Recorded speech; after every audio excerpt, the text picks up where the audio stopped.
Nebula maths के इस video में आप सभी का स्वागत है। इस वीडियो के माध्यम से हम भाज्य, अभाज्य और सह अभाज्य संख्याओं का कॉन्सेप्ट क्लियर करेंगे और उससे संबंधित बहुत सारी इन बातों का क्रमवार अध्ययन करेंगे, जिनमें गुणनखंड, फिर उसके बाद भाज्य और अभाज्य संख्याओं की परिभाषा और उनकी पहचान, तदुपरांत 1 से 100 तक कितनी अभाज्य संख्याएं हैं और उनमें भी इस तरह की अभाज्य संख्याएं जैसे कि 50 और 60 के बीच में या 60 से 90 के बीच में कितनी अभाज्य संख्याएं हैं, इनको हम लोग समझेंगे। और इनको याद करने के कुछ ट्रिक है, कुछ को हम लोग ट्रिक के माध्यम से समझ लेंगे। और ट्रिक के बाद भाज्य और अभाज्य संख्याओं के संबंध में याद रखने जो कि कुछ तथ्य हैं जो हमें याद रखने चाहिए, इनका अध्ययन करेंगे। इसके बाद एक खास तरह की अभाज्य संख्या के बारे में हम लोग पढ़ेंगे, जिससे आपका मनोरंजन भी होगा और ज्ञान में वृद्धि भी होगी।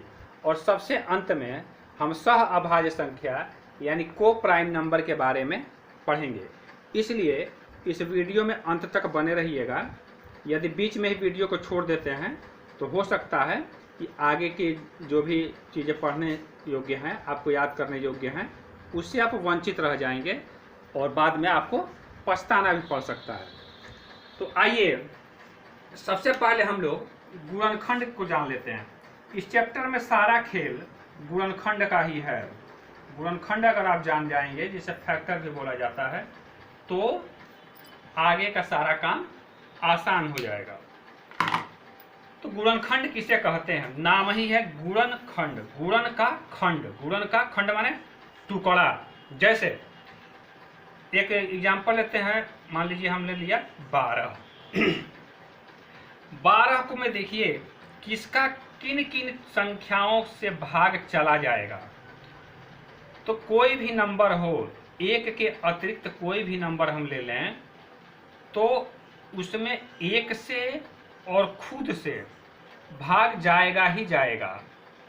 अब देखना ये है कि क्या इन दो के अलावा भी किसी तीसरे, चौथे, पांचवें नंबर से भी भाग जाता है। तो हम जानते हैं कि 12 में 2 का भी 2 से भी भाग जाएगा, 12 में 3 से भी भाग जाएगा, 12 में 4 से भी भाग जाएगा, 12 में 6 से भी भाग जाएगा। तो ये जिन जिन संख्याओं से 12 में भाग जाता है, ये सारी संख्याएं 12 की गुणनखंड कहलाएंगी। गुणनखंड क्यों कहलाती हैं, इसको समझ लें। देखिए 12 को हम लिख सकते हैं 1 गुणे 12। दूसरा तरीका है लिखने का 3 गुणे 4। अगला तरीका है 2 गुणे 6। अगला तरीका क्या हो सकता है, अगर छोटे छोटे पार्ट्स में लिखना चाहें, 2 दूनी 4 तिहाई 12। देख रहे हैं ना। तो देखिए 12 के गुणन के रूप में हम लिख रहे हैं। देखिए यहाँ पे देखते रहिएगा, गुणन और छोटे छोटे खंड हैं उनके, ऐसे खंड हैं जिनका आपस में गुणा करने पे 12 आ जाता है। इसीलिए इन नंबर्स को 12 का हम गुणनखंड कहेंगे। तो ये जो नंबर हैं 1, 2, 3, 4, 5, 6, ये 12 के गुणनखंड इसलिए कहे जाते हैं क्योंकि इनको आपस में गुणा करके इस तरह से लिख सकते हैं कि गुणनफल 12 आ जाए, यानी गुणन के खंड हैं। 1 गुणे 12, 3 गुणे 4, 2 गुणे 6। तो ये नंबर इनके गुणनखंड में कहीं ना कहीं आएंगे। देखिए 6 यहाँ है, 4 यहाँ है, 3 कहीं ना कहीं मिल जाएगा, इसीलिए इनको गुणनखंड बोलते हैं। एक और नंबर लेते हैं, 13 ले लेते हैं, 12 के बाद ही का नंबर ले लेते हैं। अब इन 13 में किसका किसका भाग जाएगा, 1 और 13 का। अब ये देखना है कि क्या 13 में किसी और भी नंबर से भाग जाएगा, तो नहीं जाएगा। 13 को हम सिर्फ एक तरीके से 1 गुणे 13 ही लिख पाएंगे। ध्यान देने योग्य बात है यहाँ पर, चाहे तो 1 गुणे भी कर सकते हैं, बहुत जरूरी न हो तो नहीं भी करेंगे। फिर देखते हैं एक और नंबर 17 ले लेते हैं।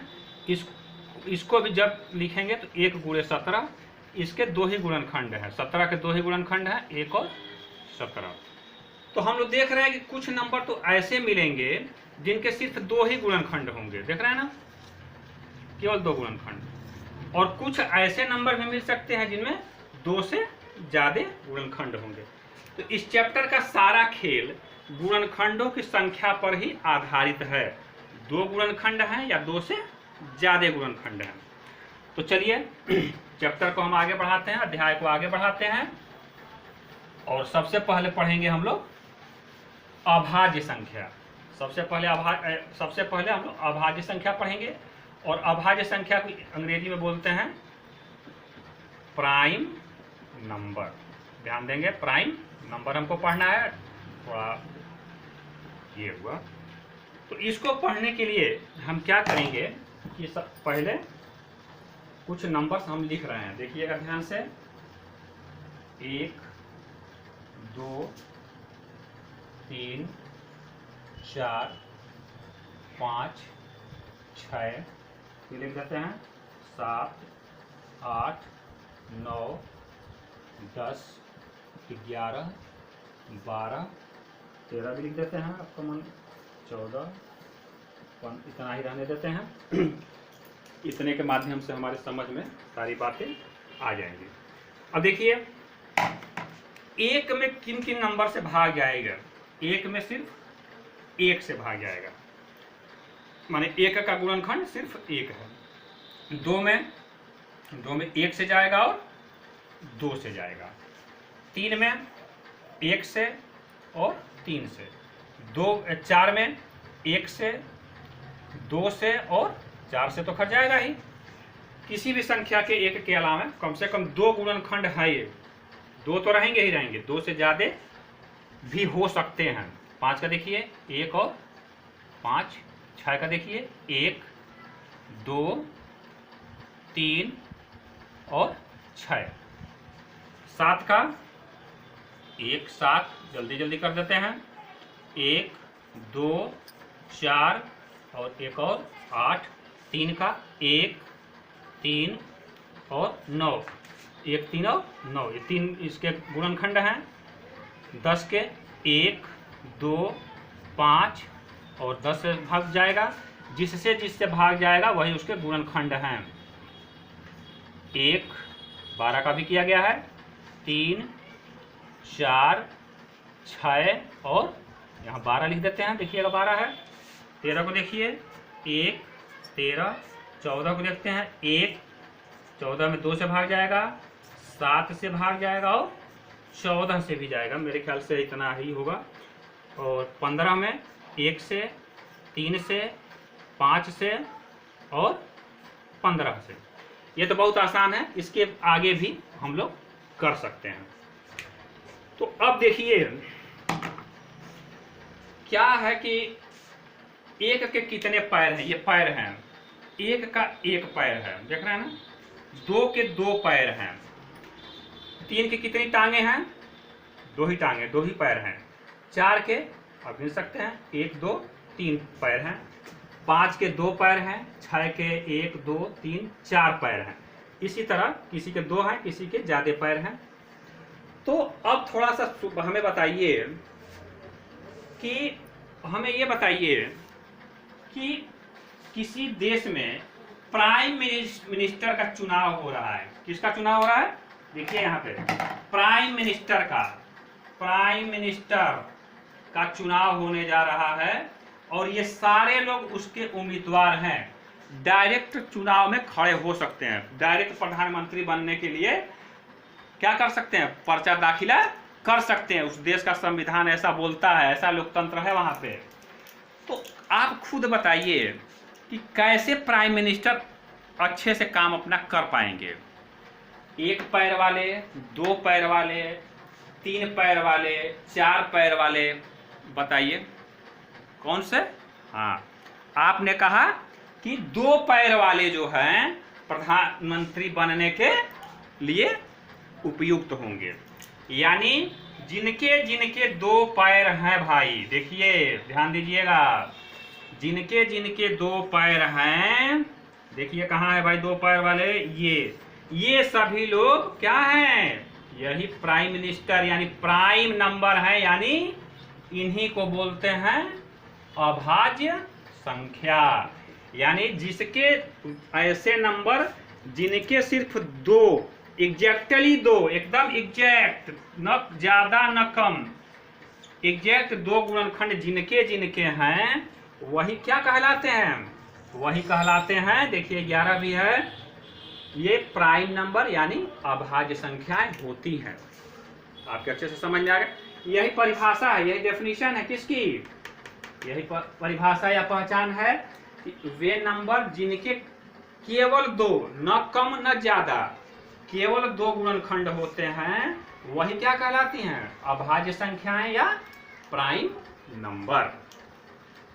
अब देखिए जिनके दो से ज्यादा पैर हैं, दो से ज्यादा कंपोजिशन है माने एक्स्ट्रा पैर हैं उनके, कंपोजिशन माने मिश्रण है, तो जिनके दो से ज्यादा पैर हैं यानी दो से ज्यादा जिनके गुणनखंड हैं, जिनके दो से ज्यादा फैक्टर हैं, उन्हीं को बोलते हैं। ये लाल वाले को देखिए जो रेक्टेंगल में है, सर्किल वाले तो प्राइम हो गए, और रेक्टेंगल वाले क्या हैं, रेक्टेंगल वाले को देखिए ये लाल घेरे में है सब, ये 14 हो जाएगा, 15 हो जाएगा, इन्हीं को बोलते हैं हम भाज्य संख्याएं, भाज्य संख्या या कंपोजिट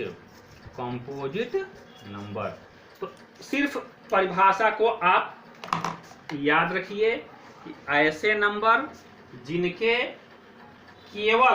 केवल एग्जैक्टली दो गुणनखंड हैं वो अभाज्य संख्याएं कहलाती हैं, और जिनकी दो से ज्यादा गुणनखंड हो वो क्या कहलाते हैं, भाज्य संख्याएं या कंपोजिट नंबर।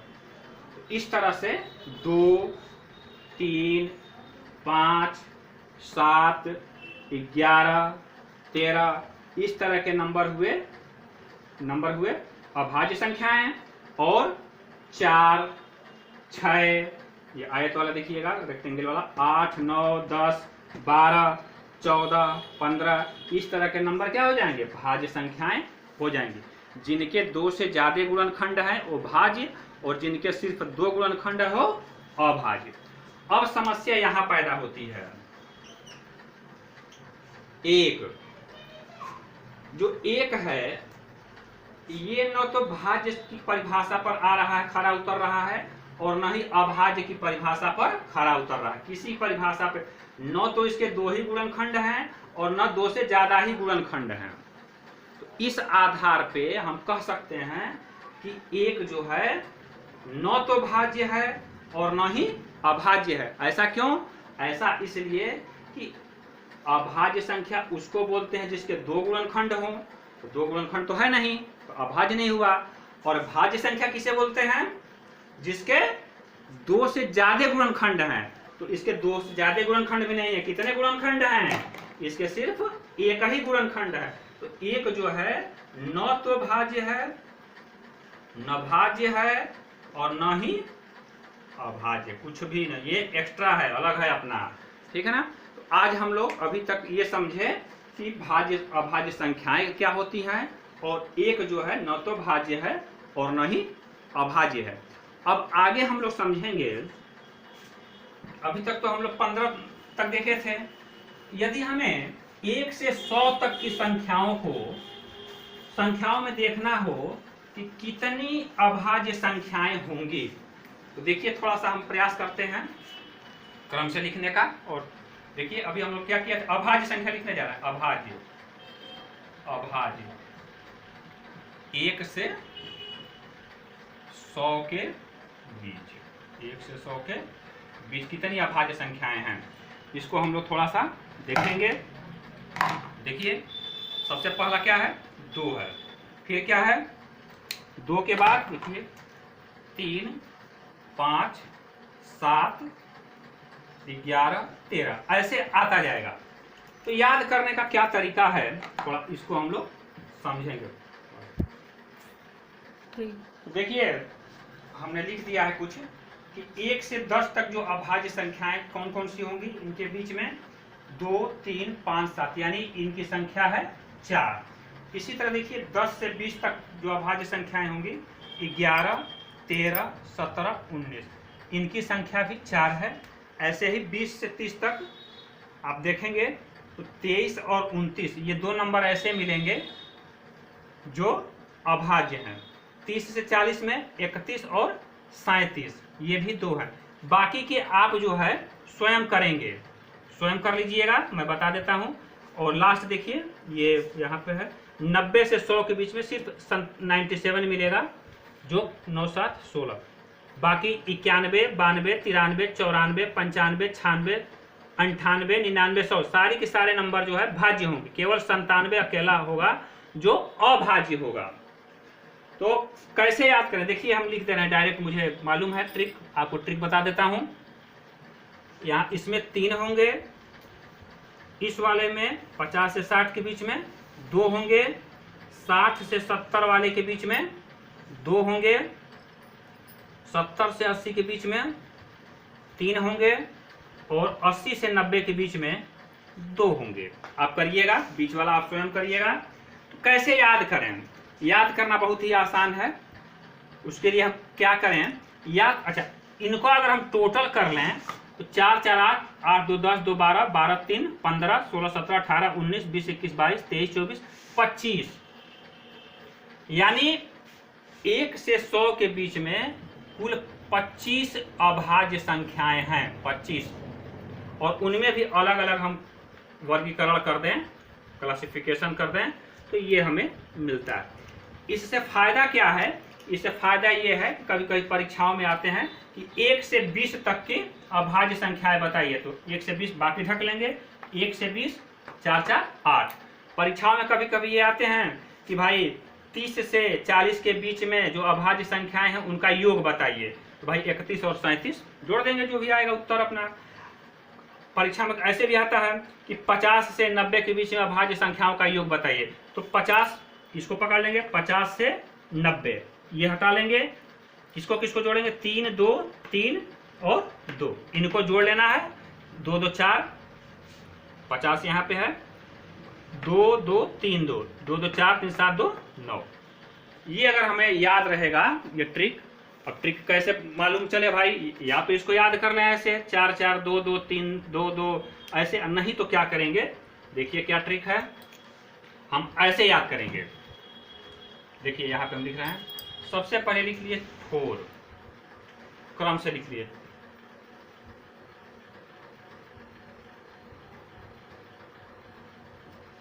देखिए 4 4 2 2 3 2 2 3 2 1।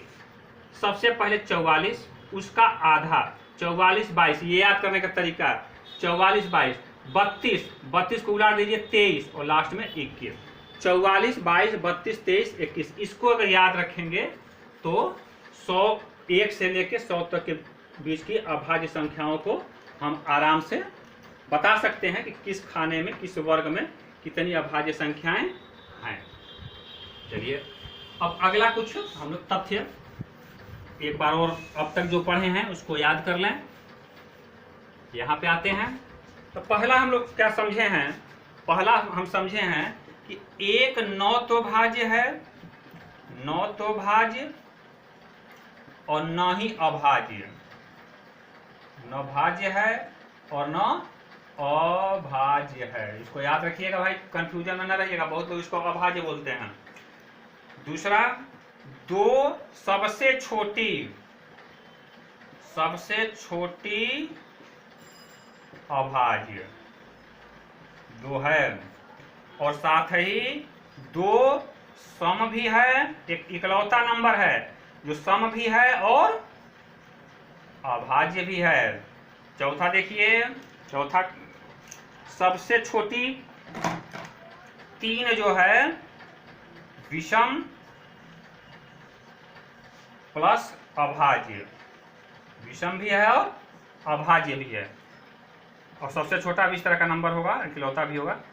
4 सबसे छोटा भाज्य, सबसे छोटा भाज्य संख्या 4 है। और इसी तरह अगर 9 को देखें तो 9 क्या है, भाज्य है और प्लस विषम भी है और सबसे इस तरह का सबसे छोटा नंबर भी है।